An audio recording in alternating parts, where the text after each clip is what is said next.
जिस देश में निवास कर रहे हो, जरा विचार करिएगा कि उस देश में भगवान पशुपति नाथ रहना है। अर्थात पशुपति नाथ का क्या मतलब है? एक भगवान शिव जो पशुओं के भी देवता है, पक्षियों के भी देवता है।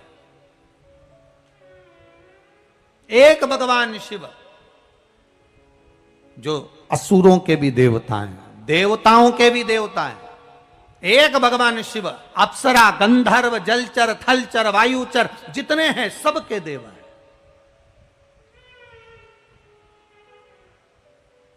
और हम उनकी भक्ति में रमे हुए हैं। जरा विचार करिए कितनी कृपा शिव की है।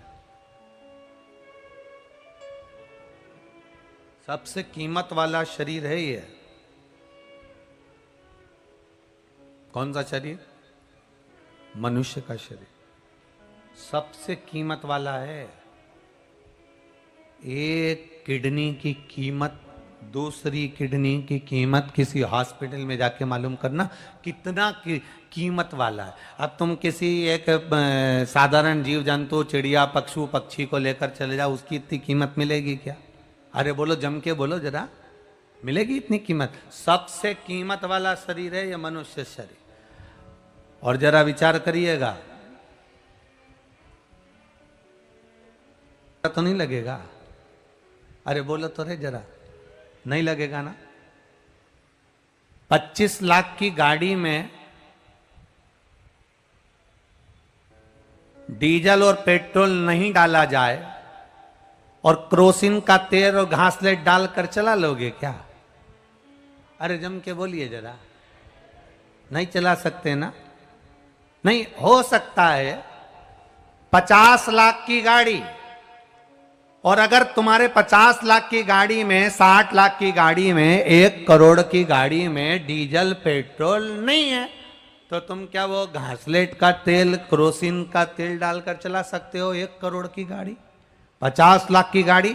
नहीं नहीं, मशीन बेकार हो जाएगी। नहीं नहीं, गाड़ी बेकार हो जाएगी। 50 लाख की गाड़ी है, 1 करोड़ की गाड़ी है, 70 लाख की गाड़ी है, 80 लाख की गाड़ी है, 60 लाख की गाड़ी है, 25 लाख की गाड़ी है, 5 लाख की गाड़ी है। 5 लाख की गाड़ी में भी तुम घासलेट का तेल, क्रोसिन का तेल डालकर नहीं चलाते, तो फिर ये करोड़ों की गाड़ी में आड़ा टेढ़ा सामान डाल के क्यों चलाते?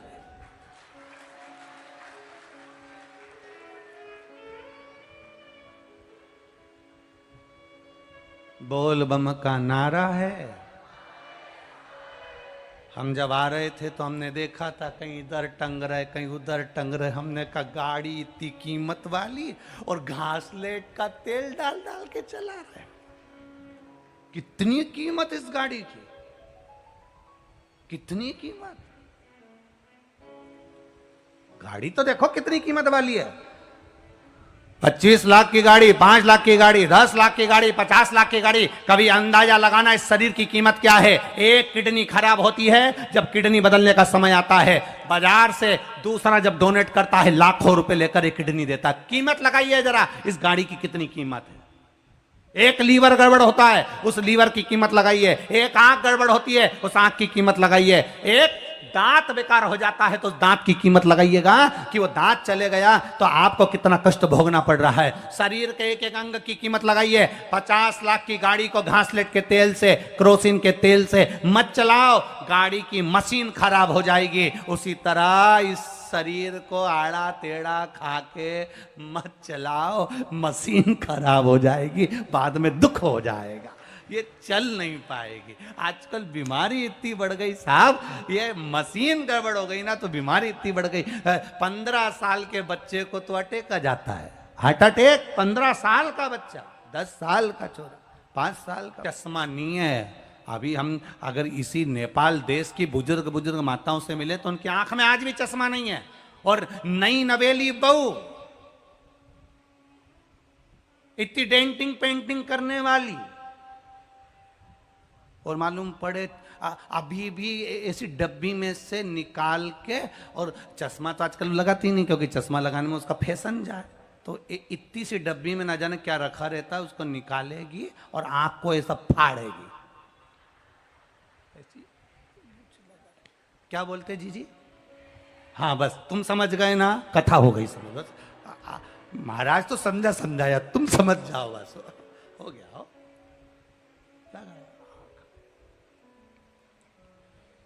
और 3-4 बार यूं भी करके देखती है, सही फंसा है कि नहीं फंसा। 3-4 बार। गाड़ी कितनी सुंदर है, गाड़ी कितनी कीमत वाली है, और इतनी गाड़ी कीमत वाली हो और कीमत वाली गाड़ी में घासलेट और केरोसिन का तेल डालकर चलाओ तो उसकी कोई महत्वता नहीं है। गाड़ी अगर कीमत वाली है तो डीजल पेट्रोल भी अच्छा डाला जाए।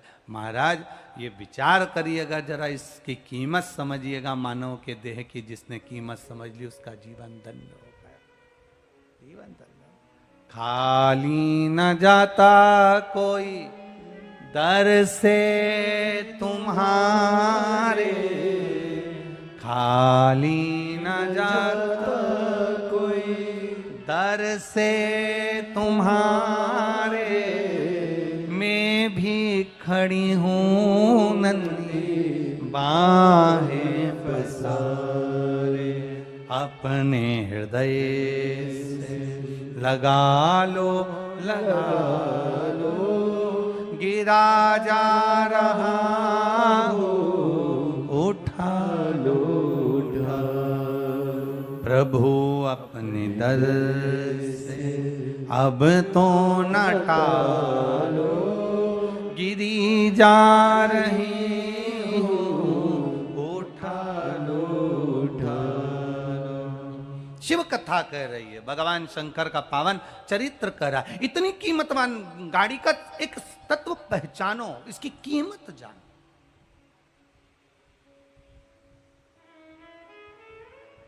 जानो शिव कथा कह रही है, शिव महापुराण की कथा कह रही है। मैना, धन्या, कला, तीनों के लहंगे की चोट लगी सनत कुमार जी को, और सनत कुमार को क्रोध आया, श्राप दे दिया।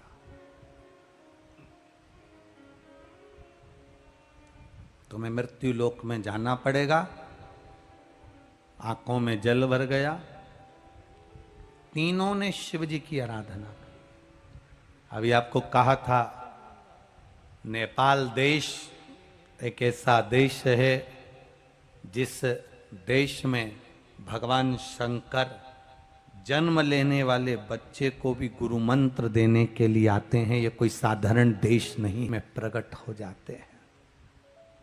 कितनी पवित्र होगी वो गंडकी नदी, कितना पवित्र होगा वो कंकर शंकर का पावन आनंद, जरा विचार करिएगा। कितना पवित्र, कितना पवित्र। अब शिव कथा कह रही है, तीनों ने क्षमा मांगी। सनत कुमारों से कहा हमें क्षमा कर दो, गलती हो गई हमसे, हमारे शरीर के द्वारा आपको कष्ट हुआ, ये गलती हो गई, पर आप कृपा करो। अगर आप दया करोगे तो सब कुछ हो सकता है। जा पर कृपा राम की होई, ता पर कृपा करे सब। आप कृपा कर दो बस। सनत कुमारों ने कहा तो इन तीनों ने मिलकर भगवान शिव की आराधना करी, वर दिया, मृत्यु लोक में जाओगी, तुम्हारे गर्भ से, तुम्हारी गोद में 3 बेटियां खेलेंगी। वो 3 बेटियां संपूर्ण विश्व का कल्याण कर देंगी। 3 बेटियां संपूर्ण विश्व का कल्याण कर। अब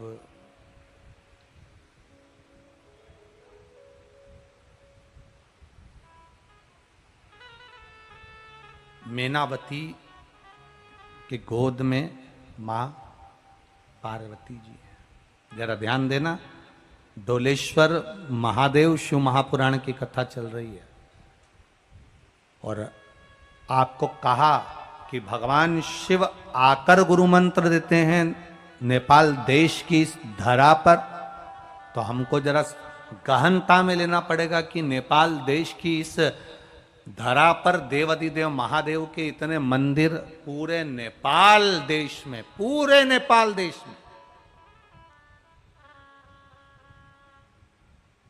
पूरे नेपाल देश में जितने किसी देव के मंदिर नहीं, उससे ज्यादा हैं महादेव के मंदिर पूरे देश में,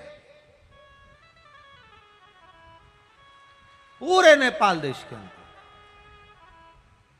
आप जहां जाओगे वहां महादेव मिल जाएंगे आपको, जहां जाओ वहां महादेव।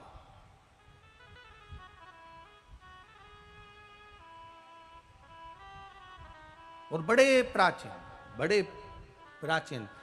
कई कई मंदिर तो इतने प्राचीन हैं जहां केवल आप जाकर बैठे और आपको ऊर्जा प्राप्त होती है महाराज, आपको बल मिलता है। पशुपतिनाथ, दुधेश्वर नाथ, डोलेश्वर, ऐसे कई मंदिर हैं नेपाल देश के जहां केवल आप जाकर बैठे हो और आपको बल मिला। और जरा विचार करिए, जिस नेपाल देश में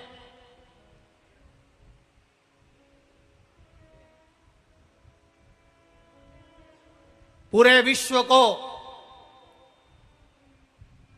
अगर किसी देश ने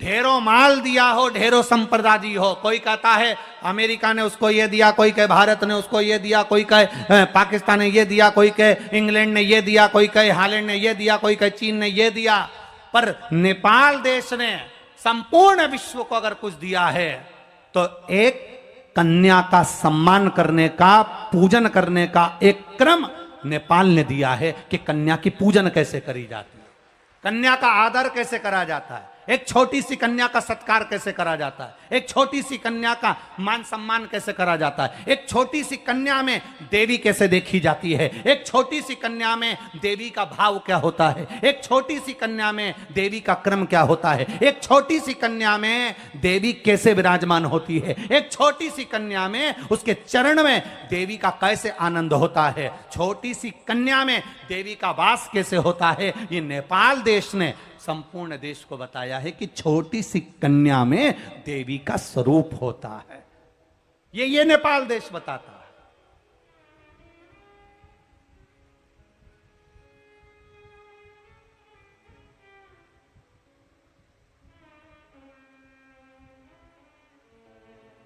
एक कन्या का पूजन, एक कन्या की आराधना, एक कन्या का स्तवन, एक कन्या को नमन करना, एक कन्या के चरण पूजन करना, कन्या को भोज कराना, कन्या के चरण पूजन करना, ये हमारा नेपाल देश देता है। मीना जी के गर्भ से माता पार्वती धन्या सुनैना बनी, जिनकी गोद में माता जानकी जी आई हैं। कला कीर्ति बनी, जिनकी गोद में राधा जी आई हैं। धन्या जो सुनैना बनी है वो धन्या कोई साधारण नहीं है। एक दिन मीना भगवान शंकर की शिवलिंग का पूजन कर रही थी। धन्या ने आकर पूछ लिया, तू कर क्या रही है? आखिर तू एकांत में बैठकर ये कौन से महादेव का पूजन कर रही है? एकांतेश्वर महादेव का पूजन करते करते धन्या ने पूछ लिया, तू आखिर कर क्या रही है? तो मैना कहती है, मेरे गर्भ में जो बच्चा है, मेरे गर्भ में जो संतान है, उसको मैं प्रबल बनाने के लिए, शिव तत्व को जानने के लिए शंकर की आराधना कर रही हूं। तो धन्या कहती है, मुझे भी शिव तत्व को जानना है, मुझे भी शिव तत्व को जानना। धन्या पर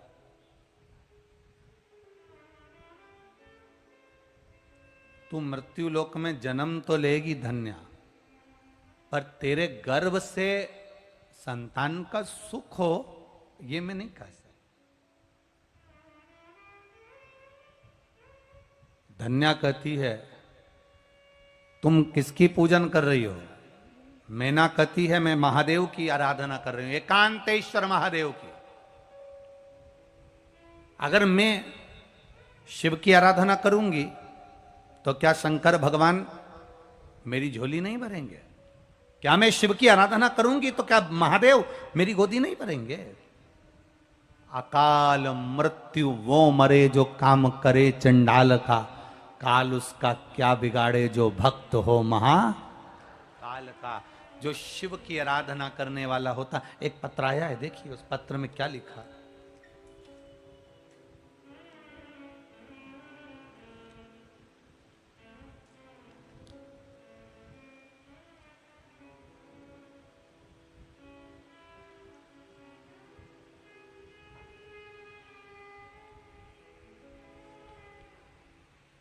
मेरा नाम कविता गुप्ता है, मैं गोरखपुर से आई हूं। कहीं बैठी हो कविता जी तो हाथ हिला सकती हैं। मेरा नाम कविता गुप्ता है, मैं गोरखपुर से आई हूं। कहीं बैठी हो तो हाथ हिलाइए। आप ही हैं? दोनों हाथ ऐसे हिला दो एक बार। क्या मैं फल प्राप्त नहीं करूंगी? क्यों नहीं होगा? धन्या कर भजन, धन्या भजन करती करती करती करती राजा जनक की धर्म पत्नी धन्या सुनैना बन गई। अब संतान का सुख नहीं, जरा देखिए, थोड़ा ध्यान करिएगा। संतान का सुख नहीं है, संतान का सुख नहीं है, पर करी गई आराधना, करा गया भजन खाली नहीं जाता। आप लोग जितने लोग भी शिव पुराण सुन रहे हैं, चाहे टीवी पर सुन रहे हो, मोबाइल पर सुन रहे हो, आस्था चैनल पर सुन रहे हो, चाहे या इस नेपाल देश की वीरगंज क्षेत्र में श्रवण कर रहे हो, आप कथा खाली नहीं जाएगी। आप आए हो ना कथा सुनने के लिए, आपको 7 दिन के बाद मालूम पड़ेगा कि ये झोली खाली नहीं है, भरी हुई है। और कितनी भरी है ये महादेव ही जान सकता है। ये खेतान परिवार कथा करा रहा है, ये वो महादेव ही जान सकता है कि क्या मिलेगा, क्या देगा वो देवाधिदेव महादेव, ये वो ही जान सकता है।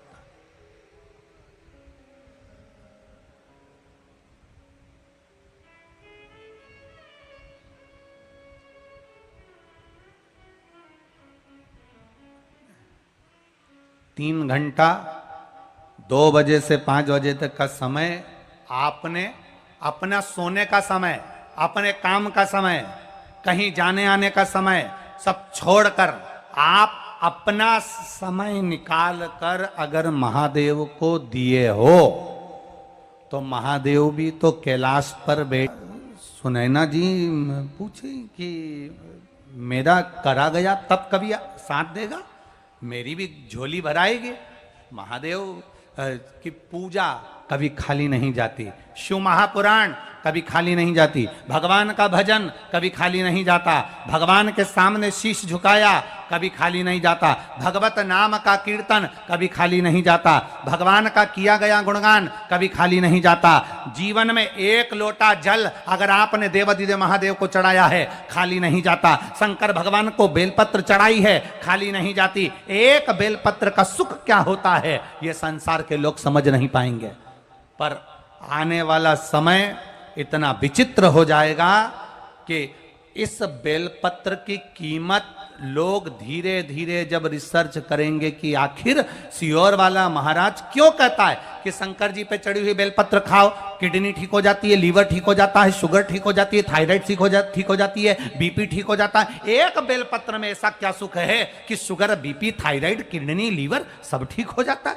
धीरे धीरे लोग इस बेलपत्र पर रिसर्च करते जाएंगे, करते जाएंगे, करते जाएंगे। आने वाला समय ऐसा होगा कि लोग चाय की पत्ती को भी छोड़कर बेलपत्री की ही पत्ती की चाय बनाकर पीना चालू कर देंगे और अपने जीवन को सार्थक बनाएंगे। इस बेलपत्र को पहचानना कठिन है। पहले लोग मंदिर में बेलपत्र चढ़ती थी, फेंक देते थे। आज लोग पहचाने इस बेलपत्र को तो उठाकर खाते हैं, लाते हैं, अपने परिवार को देते हैं।